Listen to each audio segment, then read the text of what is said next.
The leaders of Israel summoned him, and Jeroboam and the whole assembly of Israel went to speak with Rehoboam. Your father was a hard master, they said. Lighten the harsh labor demands and heavy taxes that your father imposed on us. Then we will be your loyal subjects. But Rehoboam spoke harshly to the people, for he rejected the advice of the older counselors and followed the counsel of his younger advisors. He told the people, My father laid heavy burdens on you, but I'm going to make them even heavier. My father beat you with whips, but I will beat you with scorpions. When all Israel realized that the king had refused to listen to them, they responded, Down with the dynasty of David. We have no interest in the son of Jesse. Back to your homes, O Israel. Look out for your own house, O David. And to this day, the northern tribes of Israel have refused to be ruled by a descendant of David.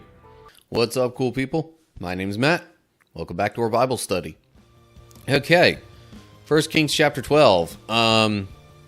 So now at this point, according to the previous chapter, Solomon has died. Appreciate the follow, Cathorn1. So Solomon has died. It doesn't say he placed his son as king, but his son became king of Israel after him, Rehoboam.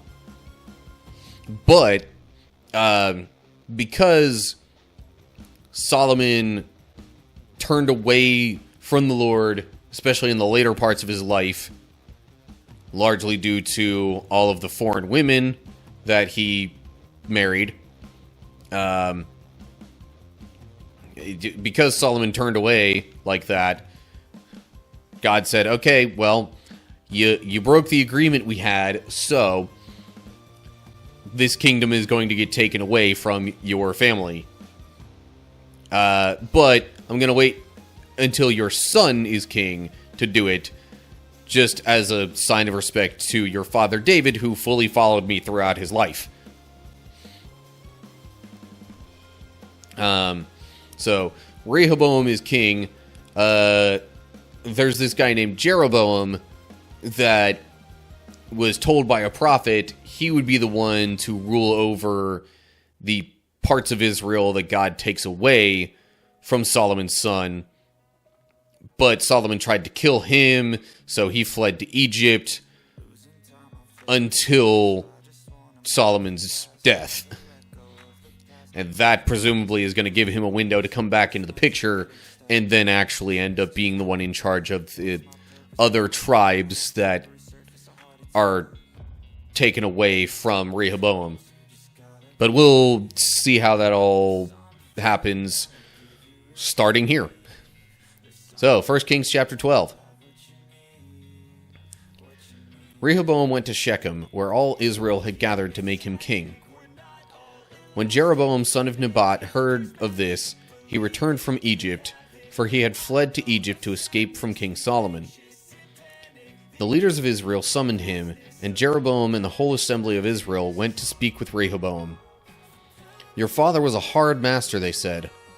Lighten the harsh labor demands and heavy taxes that your father imposed on us. Then we will be your loyal subjects. Rehoboam replied, Give me 3 days to think this over, then come back for my answer. So the people went away.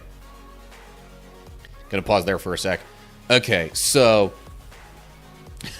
with all the work that was done during Solomon's life, it's not really surprising that there was heavy taxation and a lot of harsh labor going on. So with the building projects essentially being done, I mean, maybe there was other stuff that could be built. There's always other things that can be built, I guess. But it's like the biggest, most important things were seemingly done. And so the people are essentially asking for a less harsh rule by Rehoboam compared to Solomon. And I guess they're including Jeroboam in this because, well, A, maybe Jeroboam wants that to happen as well, but also B, they might instate him as, you know, the ruler of any rebellion or whatever that might come of this if Rehoboam doesn't, you know, agree with them. Note there where it says Jeroboam returned from Egypt. That's coming from the Greek version in Latin Vulgate. Hebrew says he lived in Egypt. For he had same thing basically. The assumption though is because of the leader summoning him, he returned. Or at least there was some sort of meeting wherein they could discuss what they wanted from Solomon's son as king. So Rehoboam wants some time to think it over. Understandable. Then we get to verse 6. Then King Rehoboam discussed the matter with the older men who had counseled his father Solomon. "What is your advice?" he asked. "How should I answer these people?" The older counselors replied, "If you are willing to be a servant to these people today and give them a favorable answer, they will always be your loyal subjects." But Rehoboam rejected the advice of the older men and instead asked the opinion of the young men who had grown up with him and were now his advisors. "What is your advice?" he asked them. "How should I answer these people who want me to lighten the burdens imposed by my father?" The young men replied, "This is what you should tell those complainers who want a lighter burden. My little finger is thicker than my father's waist. Yes, my father laid heavy burdens on you, but I'm going to make them even heavier. My father beat you with whips, but I will beat you with scorpions." Okay, so, I mean, it says he rejected the advice of the older men, so, like, it's kind of already established that that's not the way Rehoboam's going to go with this. Now, while people might be saying that Solomon's rule was harsh in some ways, like, there weren't really any major rebellions noted in the Bible against him, so, like, maybe it wasn't so bad that they thought Solomon was doing a terrible job of, you know, ruling them. But also at this point, like, if they were just getting increasingly tired of these harsh demands, this could easily be a tipping point. So the older counselors probably, you know, being aware of this, advised him to take it easier, and then it would go well, the people would support him. But then he goes to ask his friends, who he's probably a little closer with, and they basically suggest the exact opposite.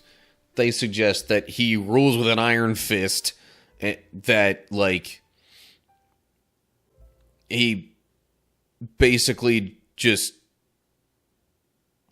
is dominating over all the people, just to show that he's, like, not weak. Which, there's a lot of common day sentiment that, you know, being sympathetic or even just not harsh toward people is a sign of weakness, or different things like that. It's like, I'm not going to get too much into all that, but it's interesting how the idea of, like, kindness or sympathy or anything like that throughout history has been viewed as a sign of weakness.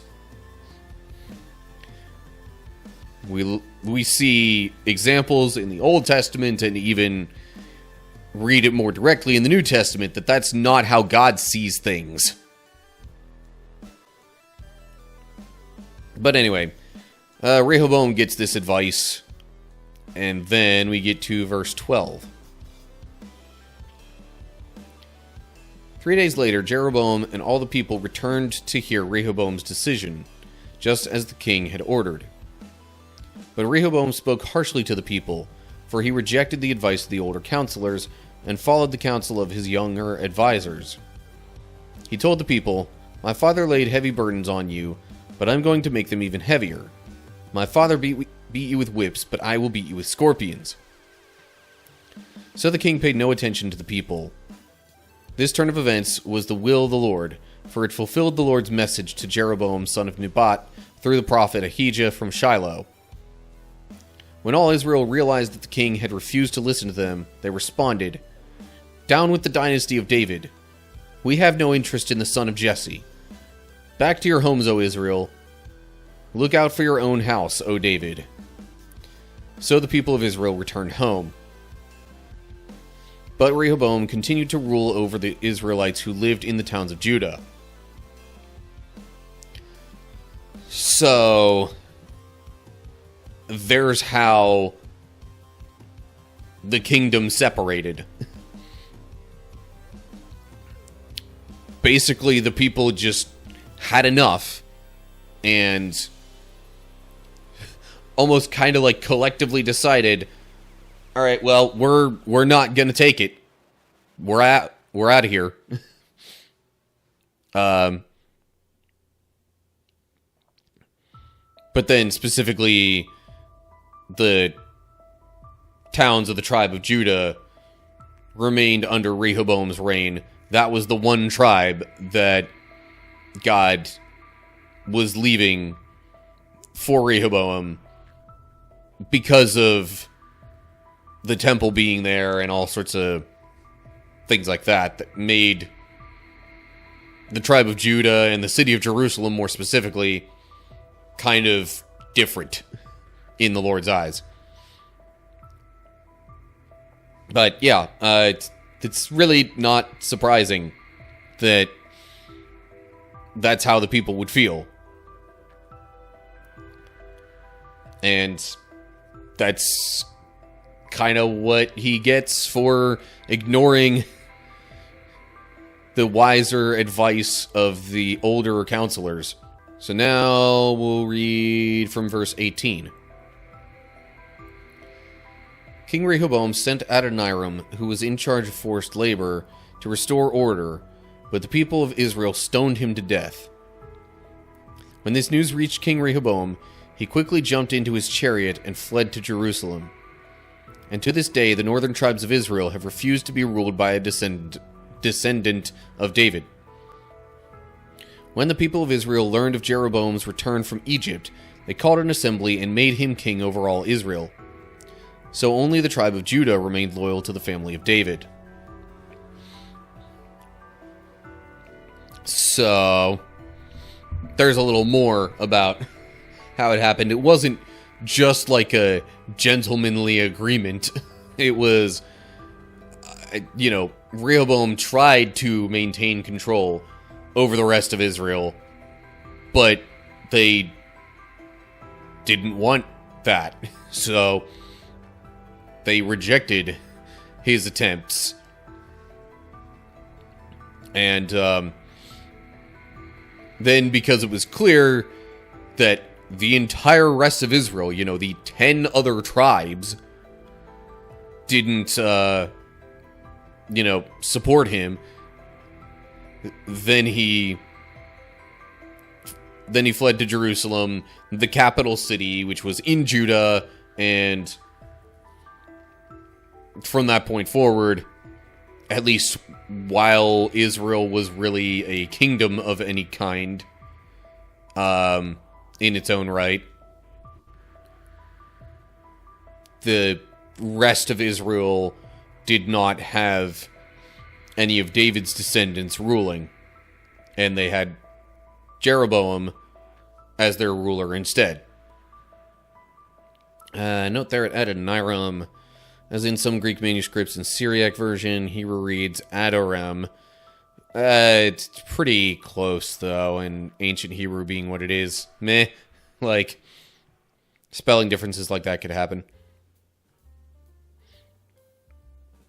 Now, if you're one who really likes to dig into the nitty-gritty, maybe you could look up Hebrew meanings and see if there would be a significant difference in what those names would mean, if any. But right now, I mean, I don't know if that name or any meaning thereof would have a significant bearing on the situation, considering the guy was stoned to death and we don't really hear much about him on the whole. So we'll move on to verse 21. When Rehoboam arrived at Jerusalem, he mobilized the men of Judah and the tribe of Benjamin, 180,000 select troops, to fight against the men of Israel and to restore the kingdom to himself. But God said to Shemaiah, the man of God, "Say to Rehoboam, son of Solomon, king of Judah, and to all the people of Judah and Benjamin, and to the rest of the people, this is what the Lord says. Do not fight against your relatives, the Israelites. Go back home, for what has happened is my doing." So they obeyed the message of the Lord and went home as the Lord had commanded. So, yeah, that's something to keep in mind with all this as well. Like, this was God's plan for the situation. Like, because of Solomon's disobedience and how he turned away from worshiping the Lord, then God basically turns around and says, okay, well, our agreement is broken. Your family does not get to rule over all of Israel for the rest of time anymore. And this kind of rebellion from the other tribes is how all that got taken away from Rehoboam, Solomon's son, and then further descendants. So, at least because of hearing this, Rehoboam decided to back down, and there wasn't any other fighting. No notes in that section there. On to verse 25. Jeroboam then built up the city of Shechem in the hill country of Ephraim, and it became his capital. Later he went and built up the town of Peniel. Jeroboam thought to himself, "Unless I am careful, the kingdom will return to the dynasty of David. When these people go to Jerusalem to offer sacrifices at the temple of the Lord, they will again give their allegiance to King Rehoboam of Judah. They will kill me and make him their king instead." So on the advice of his counselors, the king made 2 gold calves. He said to the people, "It is too much trouble for you to worship in Jerusalem. Look, Israel, these are the gods who brought you out of Egypt." See, now, actually, let me read the next little section first. He placed these calf idols in Bethel and in Dan, at either end of his kingdom. But this became a great sin, for the people worshipped the idols, traveling as far north as Dan to worship the one there. So, immediately, Jeroboam does something that goes against God. So, like, it's not like the new, I guess, kingdom of Israel is any better off. It's not like they're following God any better than the tribe of Judah. Now, if I recall correctly, Shechem, or at least Ephraim, might have been where Jeroboam was from, so it's not too surprising he would have built a city there to make his capital. Note there, Hebrew says Penuel, but Like, that's so close. Ancient Hebrew didn't have vowels, so, like, that really could be just a different spelling without any kind of possible alternate meaning, either. So, like, it makes sense that Jeroboam would want to build new places of worship, or at least new places for the people to offer their sacrifices. Because, like, yeah, if they go back to Jerusalem, to the temple, to offer these sacrifices, they're going to spend time there, and if they don't get killed, there's a chance that they could get convinced by the people of Judah to, you know, join Rehoboam's side of things. So, like, that part I get. Wanting to have other places for the offerings. But the whole thing about golden calves and saying that those are the gods that brought them out of Egypt. Like, what is it with golden calves? I guess that might have been actually a sign of a different god. Little g god, of course. So, I mean, the reason I bring up golden calves is because that was what was made at Mount Sinai. When the people were like, what the heck is going on with Moses? We don't know. Forget this Lord. Here's our new God. This is who we're going to worship. And then Moses immediately comes back down from Mount Sinai, breaks the tablets with the 10 Commandments, and all that stuff happens. But again, golden calves. I should note there where he says to... Okay, Hebrew just says to them instead of to the people. Saying them might almost leave grammatical room to imply that he either said to just his counselors or to the calves, but more likely to the counselors. But this makes it sound like he was talking more so to all the people.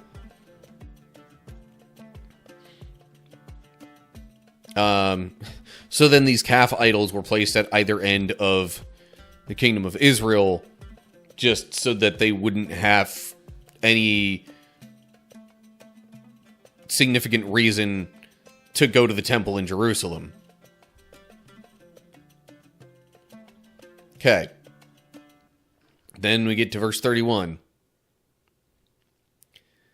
Jeroboam also erected buildings at the pagan shrines and ordained priests from the common people, those who were not from the priestly tribe of Levi. And Jeroboam instituted a religious festival in Bethel, held on the 15th day of the 8th month, in imitation of the annual festival of shelters in Judah. There at Bethel he himself offered sacrifices to the calves he had made, and he appointed priests for the pagan shrines he had made. So on the 15th day of the 8th month, a day that he himself had designated, Jeroboam offered sacrifices on the altar at Bethel. He instituted a religious festival for Israel, and he went up to the altar to burn incense. So, in case anyone was wondering at this point, it was like, wait, there's only 10 tribes that, you know, rebelled against the rule of Jeroboam, but there's also only one tribe that Rehoboam... Did I say Jeroboam before? I don't know. There's only one tribe that was left to Rehoboam, 10 others that decided to make their own kingdom. What happened to the 12th tribe? The 12th tribe was the tribe of Levi. They didn't have their own allotment of land, because at least up to that point, they were supposed to be kind of like spread throughout Israel to not make the people have to go so far for some of the more common offerings and sacrifices.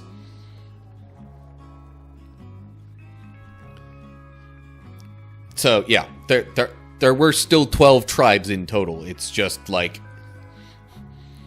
because of Levi not having an allotment of land, it doesn't make sense to say that the tribe of Levi would have been part of this new kingdom of Israel that had separated. And also the Levites were, even more so than any other locations, tied to the temple. It had been the tabernacle, but then became the temple that they served in. But anyway. Note there at the 8th month. This day of the ancient Hebrew lunar calendar occurred in late October or early November, exactly 1 month after the annual festival of shelters in Judah. So it wasn't at the same time, but it was close. And it was designated by Jeroboam as kind of a replacement for that. For the people that weren't, you know, following the rule of Rehoboam and doing the things like Judah did. But yeah, so that is that's how the kingdom of Israel got split. And now there's 2 kings in 2 different parts of it. Now, I do believe Judah was, like, the largest tribe. So, that being the one that has, you know, its own separate kingdom with its own capital city and whatnot. It, like, if there was going to be one tribe to be separated from the rest, that's probably the one that would have been most likely anyway. But, lest I digress further on any other tangents, that's pretty much what we get for 1 Kings chapter 12. So, Solomon might have been the one to initially turn away from God and kind of, you know, kickstart the whole kingdom split thing. But it seems like Rehoboam still had a chance to keep that from happening. I think in similar ways, like, even when things are kind of stacked against us, God still gives us chances to do the right thing and not necessarily have the consequences from past actions come upon us. But Rehoboam didn't do that. He decided to just be a jerk, basically. Or maybe he was self-conscious and felt like he had to rule with an iron fist so he didn't come off as being a weak leader. I don't know. But, yeah. So then, 10 of the tribes just say, nope, we're done.